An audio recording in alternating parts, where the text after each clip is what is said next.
Yup. Mic check. You know what I'm saying? Apologies. Be too loud than that. You already know what the vibe is. Big up the Demon team, man. I hope everyone's well. Raw review show. Let's talk Raw. We won't be here for a long time. I know I say this all the time, but today, literally, I don't think I even have more than 25 minutes. But guess what? Raw doesn't need more than 25 minutes. Raw, coming off the back of SmackDown, which was a terrible show. Honestly, one of the worst SmackDowns of sin. Nothing happened. Nothing led anywhere. And then Raw, and nothing happened and nothing led anywhere. So won't be here for a long time. Even when it comes to what we saw, yeah. You know what, man? I can't even make excuses for this show, man. Like nothing happened in it. The biggest talking point is what you see on the screen. The thumbnail. Everything I predicted last week in Let's Talk Raw happened today. Everything. Anyone who was there before, if you don't believe me, go back to my last Raw stream. You can watch through the last Raw talk, and I told you what was going to happen with Roman Reigns. I told you there was booking for the pop. I told you Naomi was probably pregnant. I told you they wouldn't have anything to do. I told you that they'd have Jay versus Braun or Jay versus Breaker. I told you that Roxanne Perez or Raquel's going to fight the other one because last week Roxanne won. I knew it was going to be 50-50 booking. I told you that every show starts off with the same drawn-out, dead promo, 18 minutes. I told you. So, like, this stream isn't going to be long at all because everything I said happened. This is not the pat on the back thing. This is, I can't believe it happened exactly how I said it. I was assuming there'll be something different. They tried to throw in some AAA stuff, some Mr. Iguana stuff, because that was going to captivate the audience. The problem you've got is nobody knows who Mr. Iguana is. Nobody knows who he is.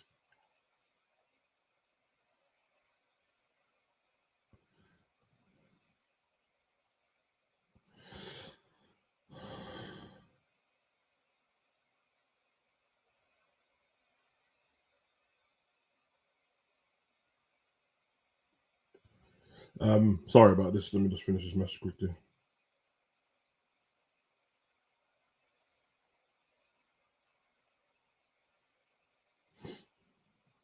Yeah, that's what I'm saying about being busy, man.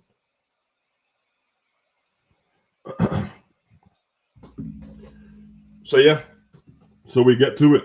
There's no point in the big build up and all that stuff. Big up to everyone inside, bruv. Honestly, if that's what floats your boat, bruv, and you think the Bailey stuff was cool, I'm happy for you, bruv. But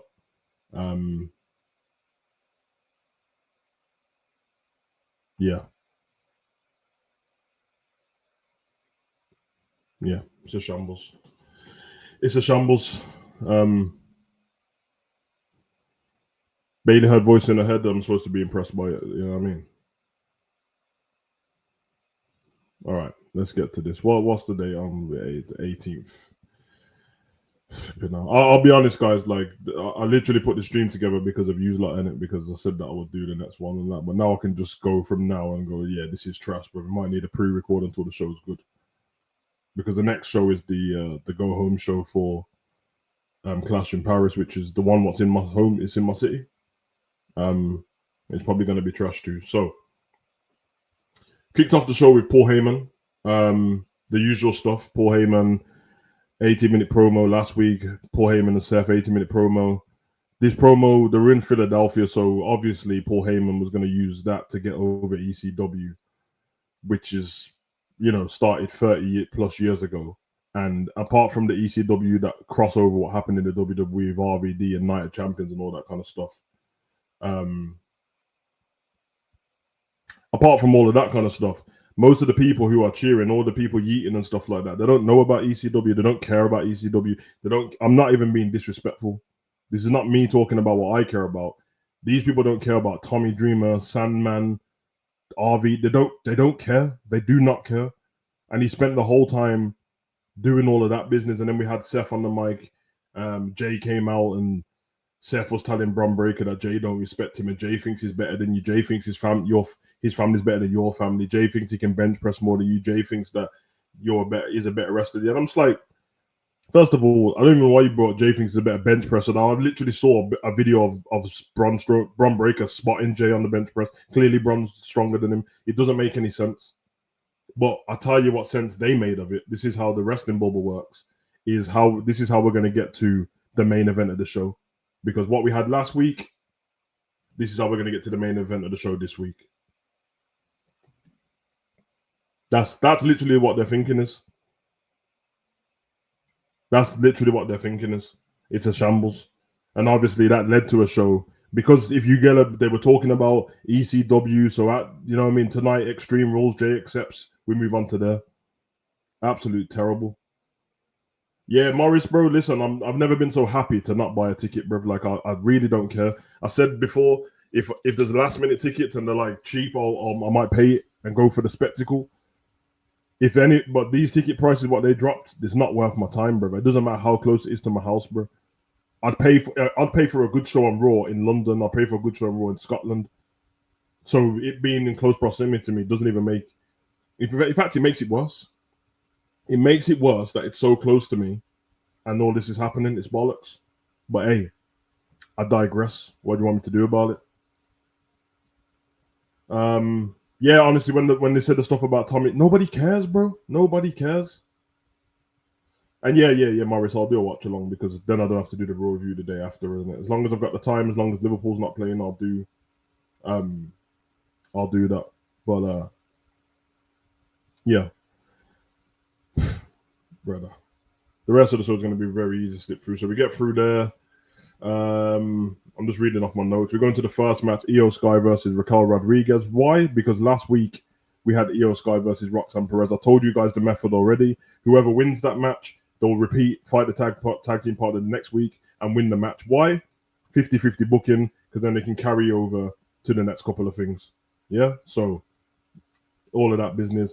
Io Sky, and then we get pinfall from Io Sky winning the match, and then we get the Roxanne Perez and Raquel attacking her after the match. And again, I told you last week, they booked for the pop. So what did they do here? They brought out Rhea Ripley to come and save Io. Listen, I hear this friendship thing. The next match they're going to have is, I promise, it's going to be a tag team match between Rhea and Io. It's either going to be those two versus Roxanne and Raquel at Clash at Paris, or it's going to be the Raw after. I'm telling you, it's going to happen. Just hear me out right now. Write it down. Savage said this is going to happen. That's going to be the match. Because all they've had Rhea do for the last however many weeks, apart from a pay-per-view, is to run out and help people. She's like super Rhea. She just comes out and helps people. I don't know why she helps anyone. I don't know why anyone accepts her help, considering she was in the Judgment Day for how long, terrorizing everyone on the roster. But I digress. Jackie Redmond backstage interview with LA Knight, and then CM Punk, and then they talk about they have to work together. Nobody cares. We get a video recap of Triple Mania. Nobody cares. So yeah, I hear all of that business. We get Rhea Ripley talking to Io Sky backstage as well, and then we move on to Penta versus Xavier Woods because of course Penta versus Xavier Woods. Of course Penta won. And let me tell you already, next week will be in Birmingham, Penta versus Kofi Kingston or Penta versus Grayson Waller. Don't believe me? Just wait. That's how they book stuff. Absolute terrible. I digress. Penta wins. Yeah, Vikingo, we get an advert saying that Worlds Collide, they're going to have Dominic Mysterio versus Vikingo for the Triple H Championship. I wouldn't be surprised if Dom wins, to be honest, because the Triple H fans seem to like Dom more than they like him. So, kind of crazy, but whatever. So, I'm sure, yeah, I mean, obviously, then they told us that Raw was going to be in Birmingham next week, 3 p.m. Eastern Standard Time. For me, it's at regular time. It's 8 p.m. here, I think it is. So, yeah. It's in my city, man. I'll just see the rest of it at the gym, man. I don't really care, man. Third match of the show, we get Judgment Day and Dominic Mysterio in his corner versus Dragon Lee and Mr. Iguana. Yeah, Mr. Iguana was there, bro. Like, I don't hate Mr. Iguana, even though the character's a bit stupid. I don't mind that wrestling has a few things where they're a little bit different. And I actually think that a lot of people seem to like Mr. Iguana. They can get a character over like that, whether I like him or not. And they could sell a lot of the puppets like they're selling the Demonito Finn Balor puppet right now for £100, bro. £100. Do not use my QR code to go and get that. Save yourself. But if they gave a backstory to why he was like this, a backstory to why he's there with an iguana, a backstory to why he's dressed as iguana, and that's like an insect, you can easily write a story. Now, in AAA, they might not have a story for him, which is fine. Which is fine. But in WWE, you can make a story for him. He was dropped on his head as a child. He had an iguana as a child, and someone stepped on it. And ever since then, he's channeled his inner iguana. Anything. Where's AJ Styles? I don't know where AJ Styles is, bro. I don't know where he is, man. Big up to everyone in the chat. I'm sorry if this seems rushed, but one, I got stuff to do, and two, like, this is trash, but like, I'm going through this because it's very easy to talk about. Is there any point in me talking about what happened in each match? Do you want to know when somebody got a missile dropkick or anything like that? Because nothing happened, bro. Vikingo came out and attacked Dom, and then the Judgment Day got the better of them. Whatever, and it. Vikingo came out to no pop, by the way. No pop, no crowd noise, no interaction. Nobody cared about him. The commentator said Vikingo's here. The fans are just looking at him. He done that thing where when you're not getting a pop, you like do a move and then put your hands up so everyone cheers with you. Nobody cheered, bro. Nobody cheered. So that went, you know what I mean? That went astray with what was going on there. Bullshit. Judgment Day win anyway. They win the whole match. Get Jackie Redmond backstage interview with Becky Lynch. Why she feels like, you know what I mean? Why she's fighting Natalia based on last week. Don't even get me started on Natalia thing, by the way. Then we get Bailey vignette. Becky did mention Natalia outside of the WWE as well with a new little gimmick outside of WWE, which I'm going to tell you guys why the gimmick is redundant if you're going to end up treating her like this anyway. Bailey vignette, the inner ding dong hello spirit, he started talking to Bailey in her head. Ding dong, Bailey. You are rubbish, Bailey. You need a hug, Bailey. Oh, stress. Oh. Now, honesty is the person who said it was cool. And I understand the reason why you think it's cool is because you've been starved of good stuff. You think that I thought last week it was decent because I thought it was going to move somewhere. All they showed this week is the fact that Bailey is in the same property she was in last week, which means they just filmed a long interview and cut it into different segments. She's in the same property, the same place. It looks like the same kitchen or whatever room it is where Naomi cut her vignette when she was turning heel. So they're lazy. They can't even be bothered to do anything. She's hearing inner voices. Listen, how do you do these kind of things when you've got the Wyatt Six doing the same kind of thing on the roster? It doesn't make any sense. You might as well put her with the Wyatt Six if that was the case. But I will give it a chance because nothing can be worse than the Bailey we've been getting.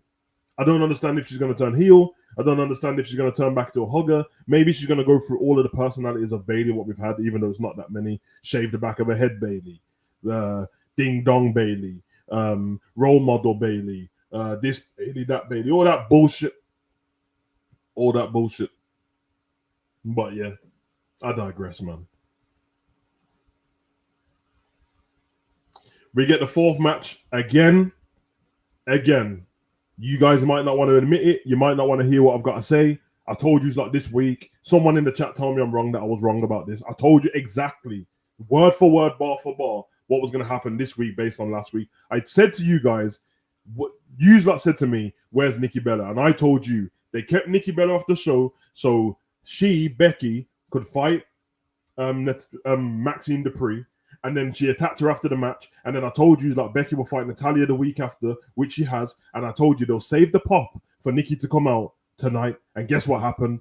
Well, last night, she came out to get the pop after this match. After Becky beat Natalia. Very easy, by the way. Considering Natalia outside of the company is having a great, outside of the company, Natalia is doing this other gimmick. I don't give a shit about it. Everyone else is acting like it's the best thing since sliced bread. But what I do like is at least it's something different because Natalia's been stale for about 10 years, bro. So at least it's something different. She got the MMA gimmick going on. Then she comes back to the WWE and loses the title. I mean, loses that match to some random ginger, bro, even though you're supposed to be hard hitting. Where was the elbows? Where was the arm bars? Where was the rear naked choke? The summers? Where was all of the MMA moves? So you're not the low-key, whatever you call, what's she called outside the company? Low-key badass, low-key natty, low-key something. You're very low-key. That's what low-key means. Not high-key, low-key. Trash. Trash. Morris, I didn't mean to ignore what you said before about Raquel. I only just saw it as well, but I hear it. I'm not going to lie, Raquel and Io, Raquel's best work in a singles match. I think Raquel's best work in a singles match was whatever pay-per-view we watched when we said that she was great. Or was it a singles match? She was good in one of them matches not long ago, but yeah. Low-key legend. Who's ever wanted to be a low-key legend? The whole point of being a legend is your name's out there, innit? Low-key, a legend.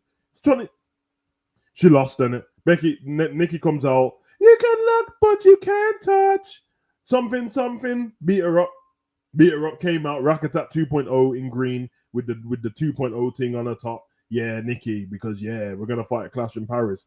I get it.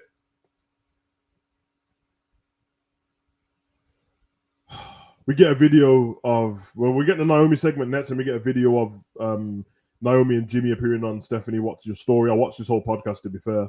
And we have CM Punk tells Jey Uso that he's got his back tonight. Then we get into the Naomi segment. She comes out to the ring. We get it. We knew what was going to happen. I told you guys last week. Why would the women's champion from another brand be announcing that she's going to turn up on Raw? Why?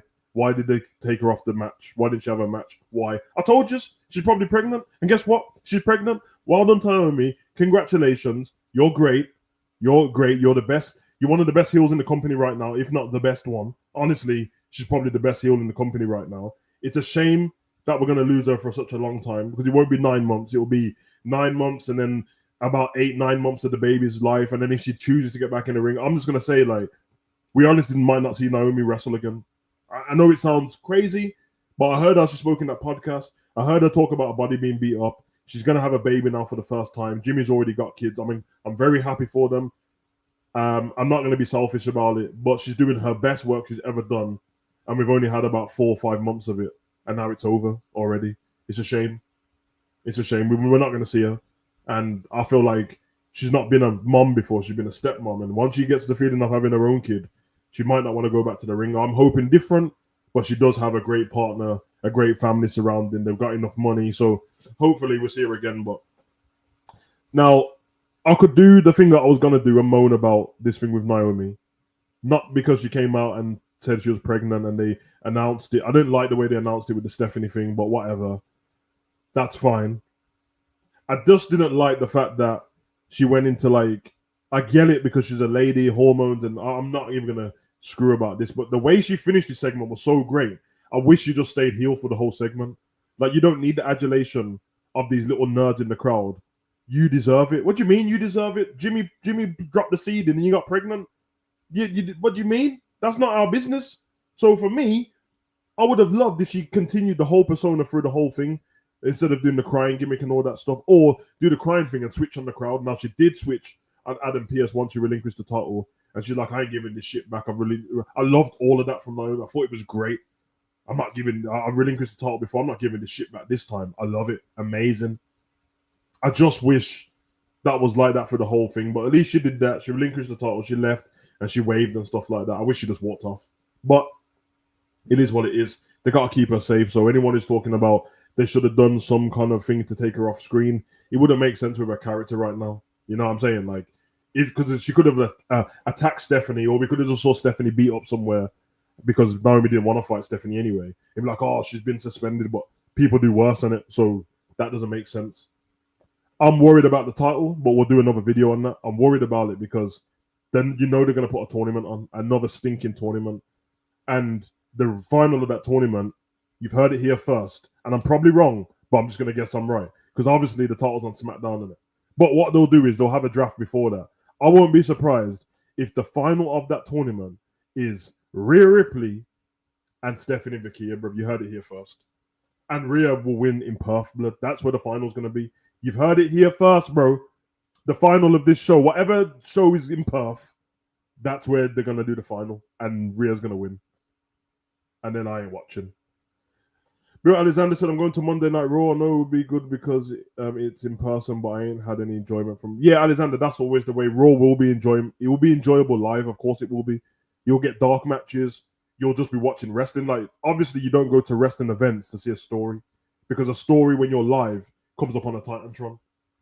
So when you're in a live thing, you just want to see good wrestling, a bit of fun. It won't be like a house show because house show does the cheesy stuff, but you'll have a good time. I hope you have a good time as well. And make sure you take a Savage sign so we can see it on TV. Anyway, if you need my logo, you can take it off my YouTube channel. I give you permission.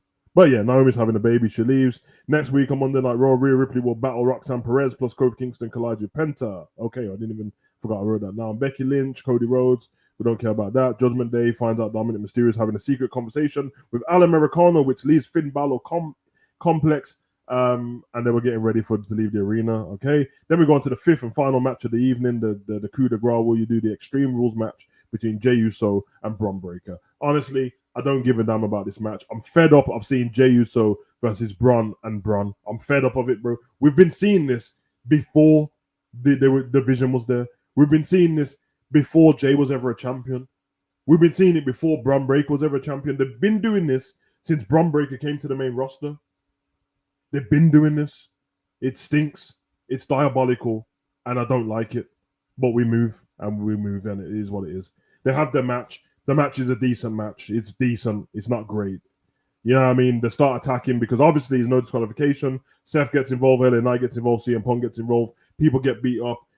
Bron's about to do a super spear, and then, as I told you last week, word for word, bar for bar, check the video, it's there. I told you they will save Roman Reigns for the pop next week. And what happened? Roman Reigns came out, dropped the spear, beat people up. Jey wins the match. Roman holds his hand. They've got Roman being some lackey, just happy for people.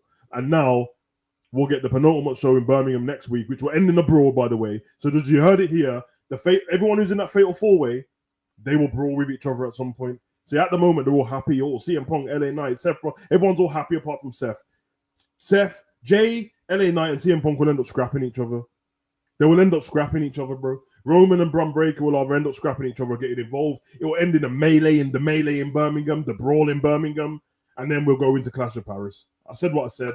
That's the end of the show. Big up to everyone. I said it'd be 25 minutes. It was 23. Love for the love. You guys are great. Big up Morris. He said the spot where Bron gets clotheslined over the rope, going into the shopping cart, I thought was a botch. Listen, man, how can it even be a botch in an Extreme Rules match? It can't be. Anyway, big up love for basketball. I see you, brother. Good to see you, but I'm about to leave. Big up Alexander.